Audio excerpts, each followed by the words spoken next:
ಡಯಾಬಿಟಿಸ್ಗೆ medicine ತಗೊಂಡು sugar control ನಲ್ಲಿದ್ದೀರಾ? ಮೆಹಾಟೋನ್ ಕೇರಳದ Ayurveda formulation ಇಡೀ ಮೆಟಾಬಾಲಿಕ್ ಬ್ಯಾಲೆನ್ಸ್ ಅನ್ನೇ ರಿಪೇರಿ ಮಾಡಿಬಿಡುತ್ತೆ. ಮೆಹಾಟೋನ್ ದೀರ್ಘಕಾಲದ ಸಹಜ ಜೀವನಕ್ಕೆ ಸಹಾಯ ಮಾಡುತ್ತದೆ. ಇನ್ನು ನಂಬರ್ ಗೇಮ್ನಲ್ಲಿ ತಮ್ಮ 5ನೇ ಅಭ್ಯರ್ಥಿಯನ್ನ ಗೆಲ್ಲಿಸಿಕೊಳ್ಳಬೇಕು ಡಿ.ಕೆ. ಶಿವಕುಮಾರ್ ಅವರು ಹಾಗೆ ಕಾಂಗ್ರೆಸ್ ಪಕ್ಷದವರು. ಇದಕ್ಕೆ ಬಿಜೆಪಿ ಹಾಗೆ ಜೆಡಿಎಸ್ ಶಾಸಕರನ್ನ ಸೆಳೆಯೋದಕ್ಕೆ ಪ್ಲಾನ್ ಮಾಡಲಾಗಿದೆ ಅಂತ ಹೇಳಲಾಗ್ತಾ ಇದೆ. ಬಲಾಬಲದ ಲೆಕ್ಕಾಚಾರದಲ್ಲಿ 5ನೇ ಅಭ್ಯರ್ಥಿಯ ಗೆಲುವಿಗೆ 3 ಓಟ್ಗಳ ಕೊರತೆ ಇರುವಂಥದ್ದು. ಕಾಂಗ್ರೆಸ್ ಪಕ್ಷ 4 ಸ್ಥಾನಗಳನ್ನು ಸುಲಭವಾಗಿ ಗೆಲ್ಲೋದಕ್ಕೆ ಅವಕಾಶ ಇದೆ. ಅದರಲ್ಲಿ ಏನೂ ತೊಂದರೆ ಆಗೋದಿಲ್ಲ. ಆದರೆ ಕಾಂಗ್ರೆಸ್ ಪಕ್ಷದ 5ನೇ ಅಭ್ಯರ್ಥಿಯ ಗೆಲುವಿಗೆ 29 ಓಟುಗಳ ಅಗತ್ಯ ಇದೆ. 4 ಅಭ್ಯರ್ಥಿಗಳಿಗೆ ಮತ ಚಲಾಯಿಸಿದರೆ 5ನೇ ಅಭ್ಯರ್ಥಿಗೆ ಓಟ್ನ ಕೊರತೆ ಆಗತ್ತೆ. ಸದ್ಯ ಆ 5ನೇ ಅಭ್ಯರ್ಥಿ ಅಂದರೆ ವಿನಯ್ ಕಾರ್ತಿಕ್ ಅವರು 5ನೇ ಅಭ್ಯರ್ಥಿಯಾಗಿ ಕಣಕ್ಕೆ ಇಳಿತಾ ಇರುವಂಥದ್ದು ಡಿ.ಕೆ. ಶಿವಕುಮಾರ್ ಅವರ ಆಪ್ತರು. ಅವರ ಬಳಿಯಲ್ಲಿ ಉಳಿಯಲಿರುವಂತಹ 5ನೇ ಅಭ್ಯರ್ಥಿಗೆ ಬಳಿ ಉಳಿಯುವ ಓಟ್ಗಳ ಸಂಖ್ಯೆ 26 ಮಾತ್ರ.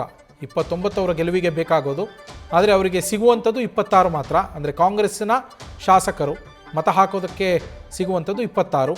ಉಳಿದ 3 ಓಟ್ಗಳಿದಾವಲ್ಲ, ಈ ಓಟ್ಗಳಿಗೋಸ್ಕರ ಇದೀಗ ಬಿಜೆಪಿ ಹಾಗೆ ಜೆಡಿಎಸ್ ಶಾಸಕರತ್ತ ಸಿಎಂ ಡಿ.ಕೆ. ಶಿವಕುಮಾರ್ ಅವರು ಚಿತ್ತವನ್ನು ಹರಿಸಿದ್ದಾರೆ. ಅದರಲ್ಲೂ ಪ್ರಮುಖವಾಗಿ ಬಿಜೆಪಿಯ ಉಚ್ಚಾಟಿತ ಶಾಸಕರನ್ನು ತಮ್ಮತ್ತ ಸೆಳೆದುಕೊಂಡು ಅವರ ಓಟ್ಗಳನ್ನು ಪಡೆಯುವ ಲೆಕ್ಕಾಚಾರದಲ್ಲಿ ಡಿ.ಕೆ. ಶಿವಕುಮಾರ್ ಅವರು ಮುಖ್ಯಮಂತ್ರಿಗಳು ಇರುವಂಥದ್ದು. ಇದಕ್ಕೋಸ್ಕರವೇ ಅಲ್ಲಿ ನಡೀತಾ ಇದೆ. ಜೆಡಿಎಸ್ ಶಾಸಕರನ್ನು ಸೆಳೆಯೋದಕ್ಕೆ ಡಿ.ಕೆ. ಶಿವಕುಮಾರ್ ಅವರು ಪ್ಲಾನ್ ಮಾಡ್ಕೊಂಡಿದ್ದಾರೆ. ಬಿಜೆಪಿ ಹಾಗೆ ಜೆಡಿಎಸ್ ಪಕ್ಷದ ಶಾಸಕರನ್ನು ಸೆಳೆಯೋದಕ್ಕೆ ಅವರ ತಂತ್ರಗಳು.